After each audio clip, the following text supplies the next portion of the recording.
Hi friends, how are you? In this video we are going to learn about the body of the pancreas and the relations of the body of the pancreas. Okay, coming to the topic, body of the pancreas. It is the elongated part of the gland extended from its neck to the tail.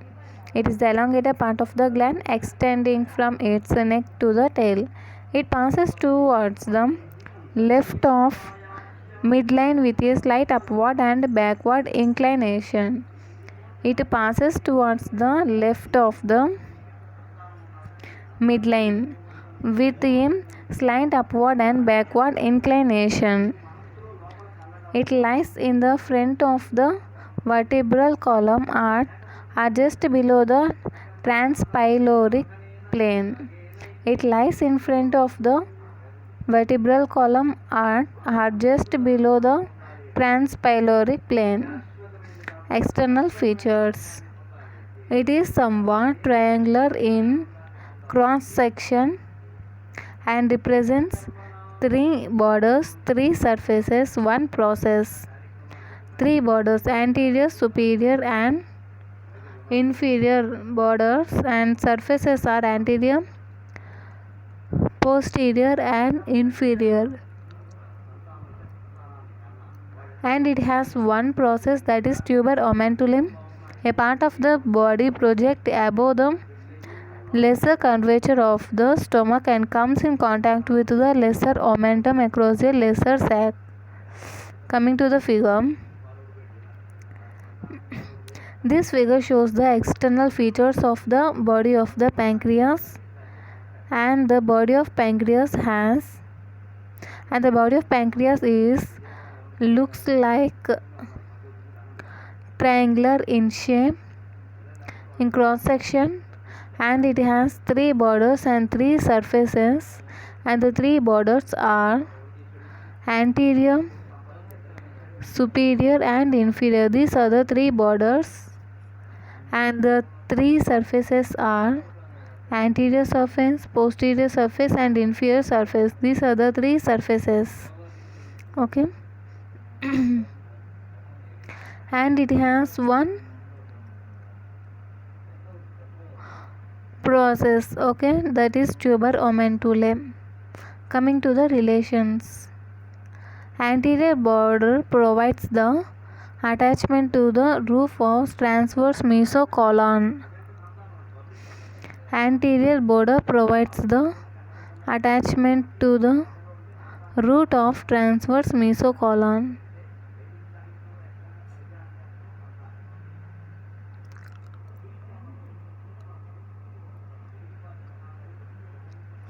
You may see here this anterior border is attached to the root of and transverse mesocolon. This is the transverse mesocolon.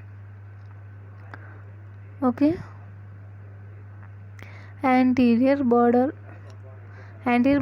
provides the attachment to the root of transverse mesocolon, and the superior border is related to the celiac artery above the tuber omentule.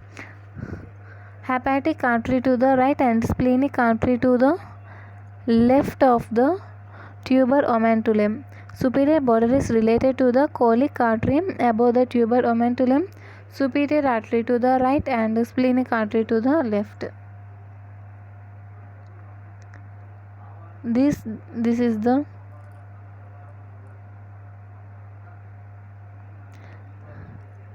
celiac trunk.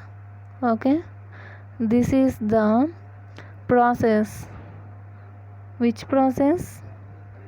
Tuber omentule.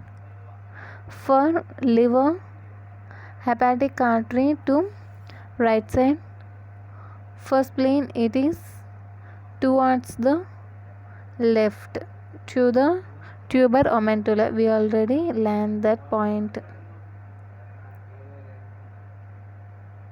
Superior border is related to the celiac artery above the tuber omentule, hepatic artery to the right and splenic artery to the left of the tuber omentule.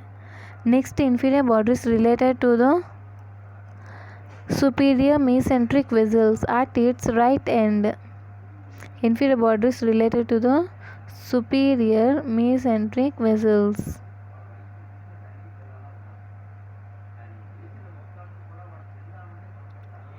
Sorry, inferior border, guys. Inferior border is related to the superior mesenteric vessels. This is the inferior border. This inferior border is related to the superior mesenteric vessels. Okay.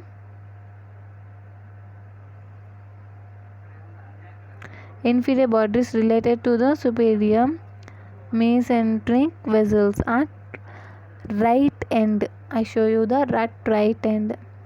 Next, anterior surface. Anterior surface concave and direct forward and upward is related to lesser sac and stomach. Anterior surface is related to the lesser sac and stomach. Okay. Next is posterior surface. This posterior surface is devoid of peritoneum, is related to the aorta and origin of the superior mesenteric artery. Posterior surface, it is related to aorta and region of superior mesenteric arteries.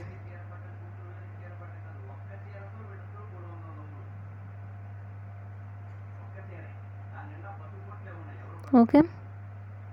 Superior mesenteric arteries.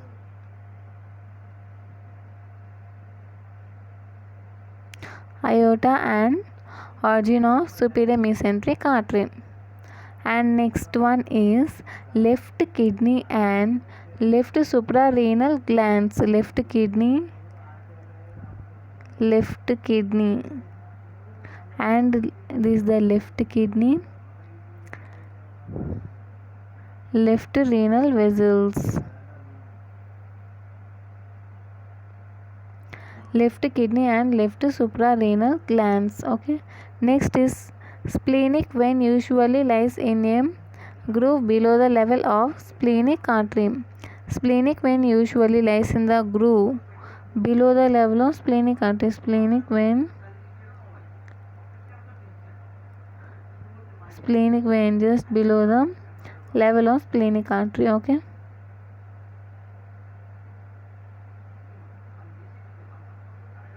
Splenic vein usually lies in the groove below the level of splenic artery. Next, inferior surface. It is covered by peritoneum, is related to the duodenojejunal flexure.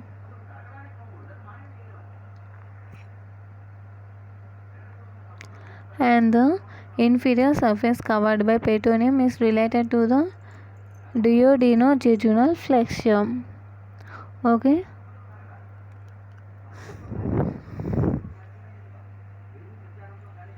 And coils of jejunum and left colic flexure.